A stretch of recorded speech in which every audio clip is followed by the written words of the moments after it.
Hi, my name's Phil. I'd like to talk about politics, and in this video I'd like to pick up on Nigel Farage's comments today about getting a better deal with the EU, but not getting a better deal with the EU. But we should get a better deal with the EU, but we totally shouldn't get a better deal with the EU.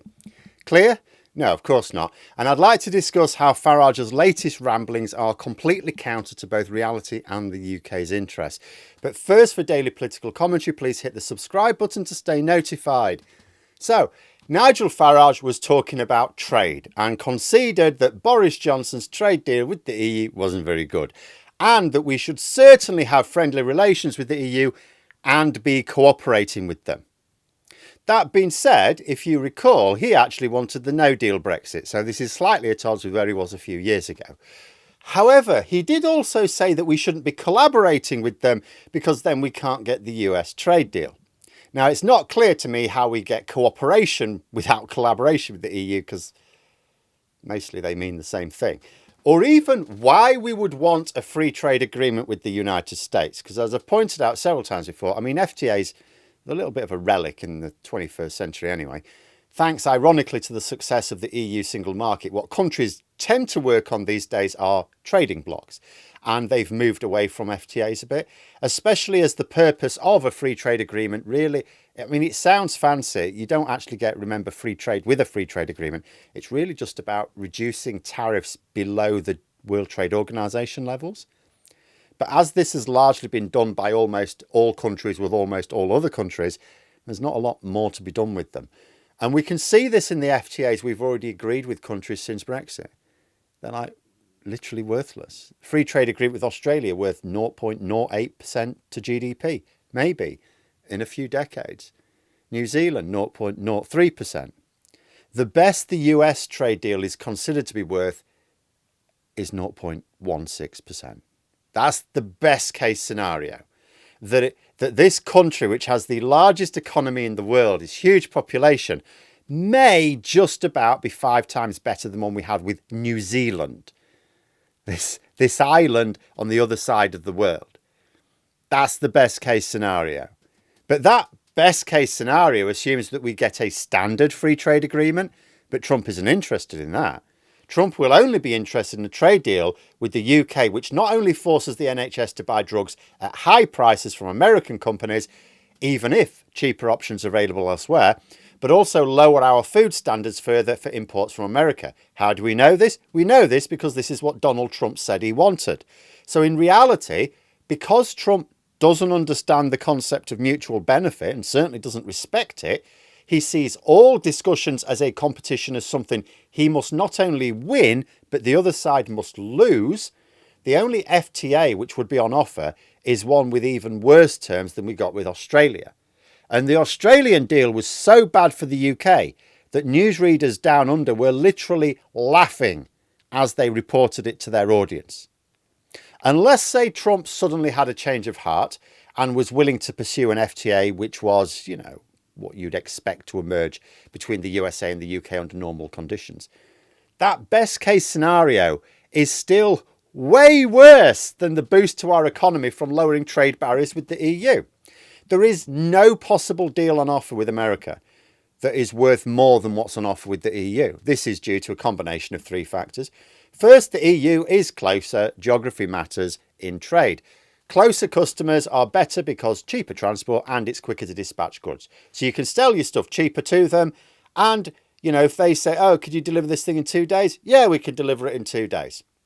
Second, we trade much more with the EU than we do with America, a lot more. Again, geography largely responsible for that. Third, the EU actually wants to work more closely with us.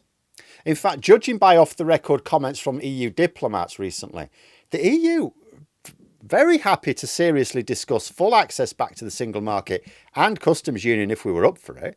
Yeah, we'd have to negotiate it, but, they're up for it. Whereas Trump wants what he calls an America First approach. And judging by his rhetoric over the trade war so far, what he wants is for other countries to give him what he wants without giving anything in return. So look at the situation with Canada and Mexico again, just briefly, because I've already talked about that today. But Trump is claiming he announced his tariffs and both countries agreed to boost border security. In reality, they did this some time ago, so he won nothing new. But let's think about this from Trump's narrative, right? What he wants to give the impression is this is what's happened, right? The deal was that Canada and Mexico gives him something which cost them money, and in return, what did he give them? Nothing. It goes back to how he was during his first term. You know, the war with Mexico, but Mexico was going to pay for it. For this term, he's talked about tariffs during the election campaign, and he said that the other countries would pay those tariffs. Like, no, they won't. But everything with him is America gets, everyone else pays. That's how he is on everything. That's how he is. So Trump is trying to give the impression that the only deals he's interested in are the ones where he gets what he wants and the other side gets nothing, but pays. And that should be put to Farage when he starts talking rubbish like this, because he can't argue with it. Working more closely with the EU doesn't stop us getting a trade deal with the USA, because there is no trade deal on offer. Trump wants us to open up access to our market for his mates without giving us any access to his market for us. That's not a deal. And like I said, even a serious deal with America has been calculated by the Conservative government which tried to push for it as worth less than a better deal with the EU. But even Farage had to say that the deal we have with the EU can be improved upon. He just can't say how on the BBC today. He was asked repeatedly what he would change about our relationship with the EU, couldn't answer. Of course not, because he's made a career out of calling for divergence from the EU. He's done it for so long that even when he has to concede, we maybe went a bit far, it's too much for him to accept that we'll have to do something practical to go back the other way, because it represents going back the other way. Even though he's admitted today that we need to go back the other way in some respect. He just doesn't say in what respect.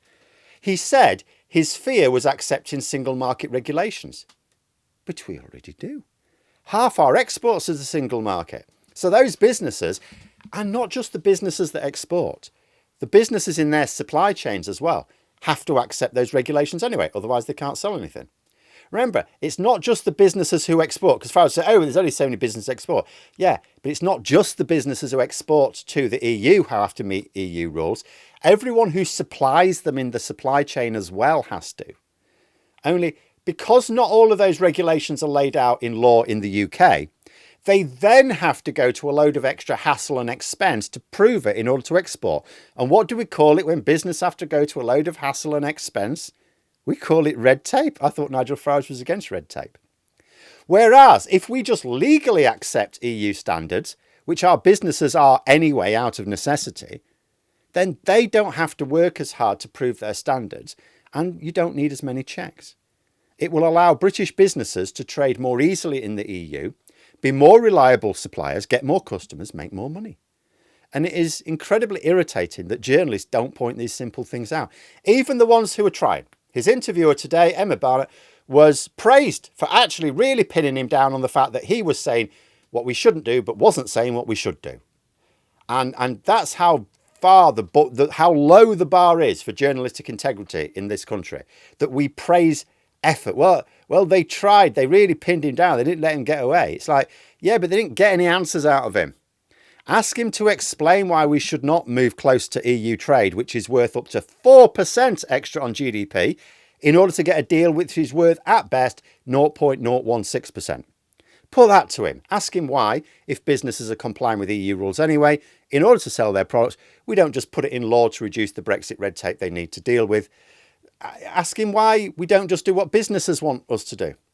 Let him argue for more red tape. I see no evidence that questioning Nigel Farage is difficult, because I've seen some people do it and do it well. Mainstream media journalists, they just make it look difficult. That's all. Perhaps the mistake they're making, even the ones that really want to interview him properly, is they think it's their job to ask questions and then the interviewee answers them. And it's like, yeah, that's supposed to be the way it works, but it's not actually how it works, is it? Farage only does these interviews to push his sound bites. He completely ignores the questions. He's not interested in the questions. He just has a message he wants to get out there. And he's not there to answer questions. So interviewers should adapt their methods. It's their job to inform the public. So ask questions in a way which informs the public and force Farage, if he doesn't want that message getting out, to answer the question in a way which counters it. Why should we work on a US trade deal which would be worth a maximum of 0.01% to GDP over one with the EU worth 4%? Maths doesn't add up. Why would Trump give us a normal trade agreement when he's been explicit that he thinks America already gives too much, and so he wants deals where other countries give America something and get nothing in return? Why should the UK agree to that? UK businesses already accept EU regulations in order to sell their products. They want the UK government to legislate for this. So why doesn't the government do what businesses want to do anyway and help them out with less Brexit red tape? How difficult would it be to just ask those questions? But there we are. Those are my thoughts. Let me know yours in the comments below. If you've enjoyed the video, please click the like button and subscribe for further content. If you'd like to support the channel further, you can click the join button for memberships. Thanks for watching. Until next time, I'll see you later.